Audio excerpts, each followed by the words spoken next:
Hello, my dear future nursing staff. Welcome to Books and Brain Nursing Classes. আমি নিয়ে চলে এসেছি again part 3 target WBHRB। Target WBHRB part 3 এ again mental health nursing থেকে part 3। তাহলে চলুন দেরি না করে স্টার্ট করি আজকের ভিডিও মেন্টাল হেলথ নার্সিং থেকে। আর বেশি দিন নেই, প্লিজ স্টাডি প্রচুর পরিমাণে করতে হবে। তার কারণ হচ্ছে ক্যান্ডিডেট প্রচুর, কম্পিটিশন লেভেলটা ভীষণ হাই হয়ে গেছে। তো কম্পিটিশন লেভেল যেহেতু হাই, আপনাকে প্রিপারেশনও নিতে হবে হাই লেভেলের। তো প্রিপারেশন হাই লেভেলে নেওয়ার জন্য আমি পাশে আছি। আপনারা কন্টিনিউ পড়াশোনা করে যান, আর যাই স্টাডি মেটেরিয়াল রাখবে আমি আপনাদেরকে প্রোভাইড করব। তাহলে চলুন দেরি না করে স্টার্ট করে আজকের পর্ব বা আজকের ভিডিও মেন্টাল হেলথ নার্সিংয়ের part 3 sad mood lasting more than 2 years. তার মানে হচ্ছে স্যাড মোড, কোনো একজন পেশেন্টের স্যাড মোড রয়েছে মোর দেন 2 ইয়ার্স ধরে। ঠিক আছে, তাহলে সেই কন্ডিশনকে কি বলা হয়? Cyclothymia, dysthymia, major depression, mania. Okay, তাহলে চলুন উত্তর দেখে নিই। সেটা হচ্ছে ডিসথাইমিয়া। ওকে, ডিসথাইমিয়া কন্ডিশন সেটাই।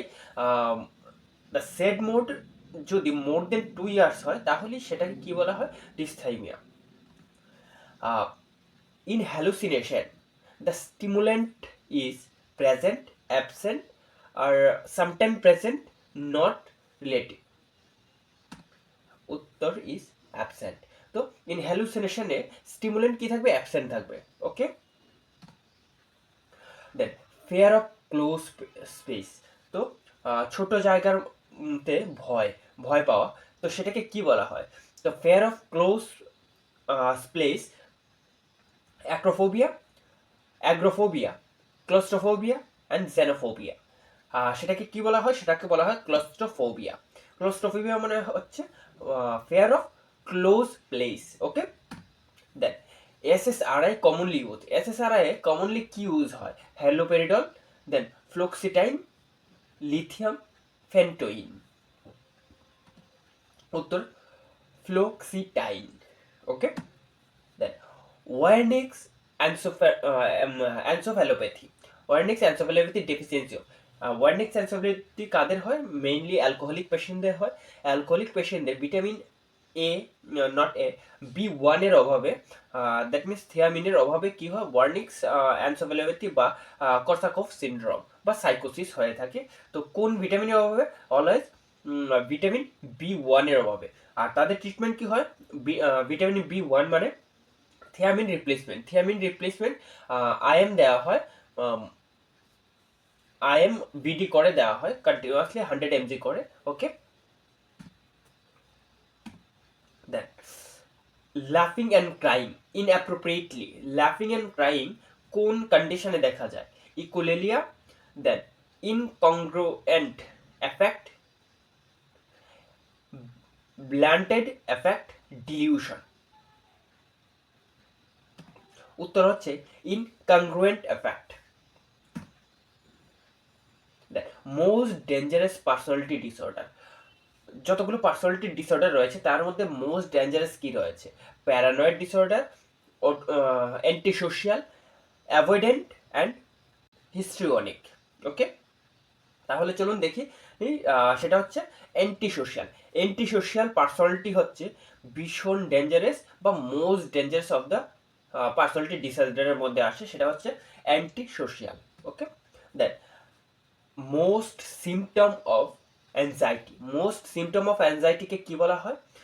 বা মোস্ট সিমটম অফ অ্যাংজাইটি কি?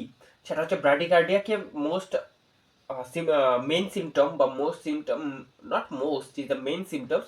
Main symptom of anxiety, that's palpitation, increase appetite and constipation. তো এর মধ্যে কোন উত্তরটা main symptom of anxiety? Anxiety যখন হয় তখন কি হয়? পেশেন্টের পালপিটেশন হয়, বা ইভেন আমাদেরও যখন হয় অ্যাংজাইটি কোনো কিছু একটা নিয়ে, যেমন সামনে পরীক্ষায় গিয়ে এসছে, যখনই আমরা ভাবি কি আসছে, মনের মধ্যে একটা ভয় তৈরি হচ্ছে, আর তার সাথে কি হচ্ছে? হার্ট রেট খুব পরিমাণে হাই হয়ে যাচ্ছে, দ্যাট মিনস পালপিটেশন। তো উত্তর হবে পালপিটেশন। ওকে, দেখ dementia. Dementia primarily affect. Dementia মানে কি? Memory loss. কোন পেশেন্টদের হয়ে থাকে? মেইনলি ওল্ড এজ পেশেন্টদের হয়ে থাকে। তো perception, orientation, percentage is the first multiple choice, and second হচ্ছে orientation and memory, and third is the mobility, fourth is the judgmental only. তো কোন এফেক্ট হয় সেটা হচ্ছে orientation and memory. Orientation and মেমোরিতে কি হয়, প্রবলেম হয়। দেখ, চিফ সাইন অফ ডিলিরিয়াম। তো চিফ সাইন অফ ডিলিরিয়াম বা কার্ডিনাল সাইন অফ ডিলিরিয়াম মানে মেইন সাইন, মানে most important sign of the delirium, সেটাকে কি বলা হয়? Tremors, then fluctuating unconsciousness, obesity or nausea. তো হ্যাঁ, যদি আমাদেরকে ড্রাগ জিজ্ঞেস করতো অবভিয়াসলি আমরা চোখ বন্ধ করে নোসিয়ার দিকে চলে যেতাম, কারণ এটা হচ্ছে মোস্ট কমন। কিন্তু কার্ডিনাল সাইন বলেছে বা চিফ সাইন বলেছে, সেই ক্ষেত্রে আমাকে কি বলতে হবে? ফ্ল্যাকচুয়েটিং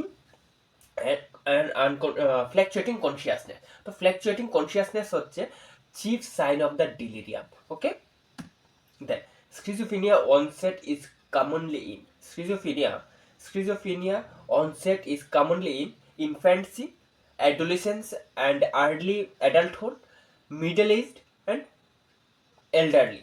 তার মানে কোয়েশ্চেনটা বলতে চাইছে যে স্কিজোফ্রেনিয়া সবচেয়ে বেশি কোন এজ গ্রুপে দেখা যায়।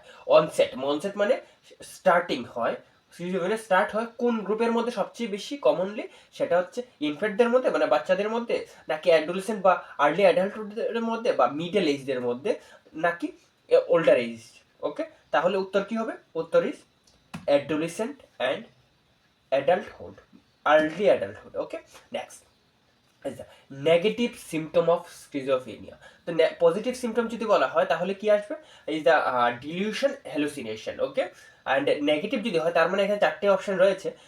ডিলিউশন, হ্যালুসিনেশন অলরেডি ক্যান্সেল হয়ে গেছে, তার কারণ হচ্ছে পজিটিভ সাইন এগুলো। Then last is the excessive speech, apathy and social withdraw.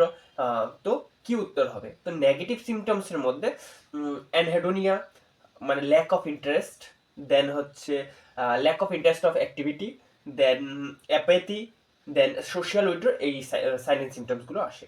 তো উত্তর কি? Is a apathy and social withdraw.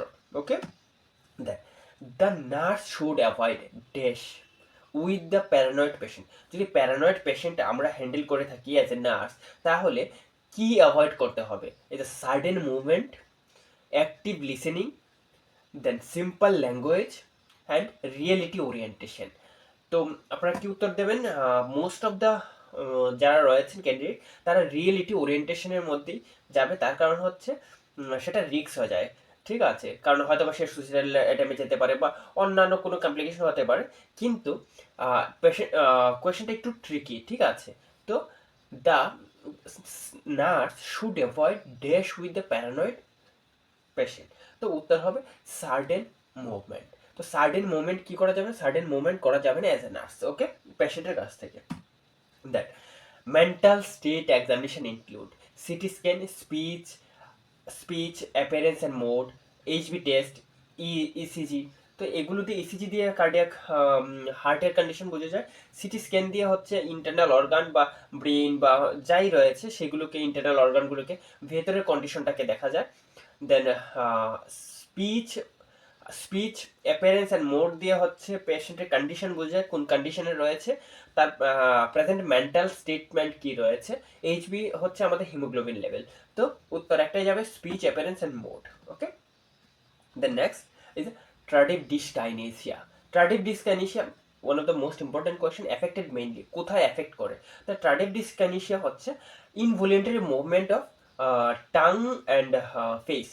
ফেসের কি হবে? ফেস বা জিভের ইনভলিউন্টারি টাং ইনভলিউন্টারি মুভমেন্ট হবে। ধরুন কেউ আপনার আমাদের সাথে কথা বলছে আর কন্টিনিউসলি জিভটা বাইরে বেরিয়ে আসছে, ইনভলিউন্টারি, তার সে চেষ্টা করছে কিন্তু তাও সে কন্ট্রোল করতে পারছে না, অটোমেটিকলি কথার মাধ্যমে জিভটা বাইরে বেরিয়ে আসছে, বা কোনো একটা ফেস বা কোনো একটা চল বা ম্যান্ডিবলটা কি হচ্ছে, কন্টিনিউসলি একটুখানি ঝুঁকে যাচ্ছে, like but not like facial palsy, face palsy. Okay, তো ট্রাডিভ ডিসকাইনেসিয়া হচ্ছে involuntary movement of tongue and face. তো কোন affected mainly liver, face, tongue movement, kidney আর হার্ট, অলরেডি বলেই দিয়েছি, is the face and tongue. Highest risk time for suicide after treatment begins, যখন একটা পেশেন্টের ট্রিটমেন্ট স্টার্ট হয়ে গেছে, কোন পেশেন্ট যে সুইসাইড অ্যাটেম্প করতে যাচ্ছে বা সিভিয়ার ডিপ্রেসিভ পেশেন্টরাই সবচেয়ে বেশি সুইসাইড করে থাকে, তো সিভিয়ার ডিপ্রেসিভ পেশেন্টদের যখন ট্রিটমেন্ট স্টার্ট হয়ে যায়, তো হাইয়েস্ট রিস্ক অফ কী রয়েছে, সুইসাইড। তো সেটা কি হবে উত্তর, যখন ট্রিটমেন্ট স্টার্ট হয়, বলা হয়েছে ট্রিটমেন্ট বিগিনস, ট্রিটমেন্ট স্টার্ট হওয়ার কতদিন পর বা কতদিন পর্যন্ত হাইস্ট রিস্ক হিসাবে ধরা হয়, সেটা হচ্ছে ফার্স্ট উইক, নাকি আফটার 6 মান্থ, নাকি আফটার 1 ইয়ার, নাকি নেভার। মেডিসিন পেয়ে যাচ্ছে, তাহলে সুইসাইডাল এফেক্ট ট্রিটমেন্ট কী হবে, এটা first few week. First few week হচ্ছে মোস্ট ইম্পর্টেন্ট। তো পেশেন্টকে ভীষণ ক্লোজলি মনিটরিং করতে হয়, যে কোনো সময় কী করতে পারে, সুইসাইডাল অ্যাটেম্প করতে পারে। ওকে, তাহলে চলো next, thought insertion. Thought insertion means thoughts remove by others putting thoughts into the one's mind, patient create new words, then sudden interruption of thought. তো থট ইনসারশন মানে, ইনসারশন মানে কি, insertion, আমরা insertion শব্দটা use করি কোনো কিছুকে introduce করা। ওকে, দ্যাট মিনস থটকে ইন্ট্রোডিউস করা হচ্ছে। ওকে, তার মানে কি বলতে চাইছে, তো রিমুভ হবে না, অলরেডি রিমুভ হলে উইথড্র হতো, তো first option cancel. Then others the putting thought into the one's mind, মানে যে কোনো একজন লোকের মাথায় কি করা হচ্ছে, কিছু থট ইন্ট্রোডিউস করা হচ্ছে। তো এটাই হবে উত্তর। চলুন উত্তর দেখে দিই।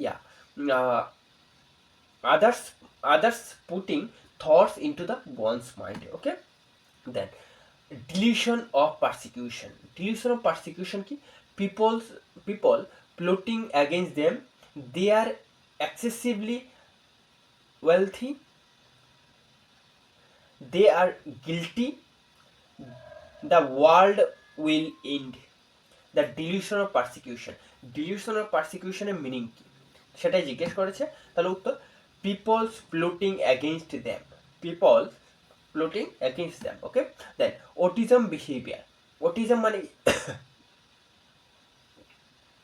সরি, অটিজম নিয়ে এখন ভীষণ ইম্পর্টেন্ট, সোশ্যাল মিডিয়াতে থেকে শুরু করে ফিল্ম ইন্ডাস্ট্রি থেকে শুরু করে, তো autism is most important question.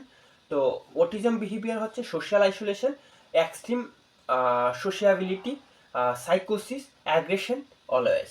তো উত্তর হবে social isolation. Okay, social isolation হচ্ছে অটিজমের বিহেভিয়ার। অ্যান্ড নেক্সট হচ্ছে alcohol dependence treatment. Alcohol dependence ট্রিটমেন্টে কি, first option disulfiram, then levothyroxine, clozapine and phenytoin. তো উত্তর হবে ডাইসালফার্ম। ওকে, তো আজকের পর্বে এই পর্যন্তই। যদি ভিডিও ভালো লেগে থাকে প্লিজ এখানে শেয়ার অ্যান্ড সাবস্ক্রাইব করে দেবেন, বেল আইকন প্রেস করে দেবেন যেন ইমিডিয়েটলি আপনার কাছে পৌঁছে যায় যখন আমি ভিডিও আপলোড করবো। তো কন্টিনিউসলি এই মেন্টাল হেলথ নিয়ে এসেছি, তার মানে এই নয় যে শুধু মেন্টাল হেলথ চলবে, ইন বিটুইন ফার্স্ট ইয়ার থেকে শুরু করে অ্যানাটমি, ফিজিওলজি, দেন কমিউনিটি, ইভেন আপনাদের রিসার্চ, সোশিয়োলজি বা আদার যে অ্যাডমিনিস্ট্রেশনগুলো রয়েছে সেইগুলো আমি আপনাদের কাছে নিয়ে আসবো 1 by 1 করে। তাহলে সঙ্গে থাকবেন, পাশে থাকবেন,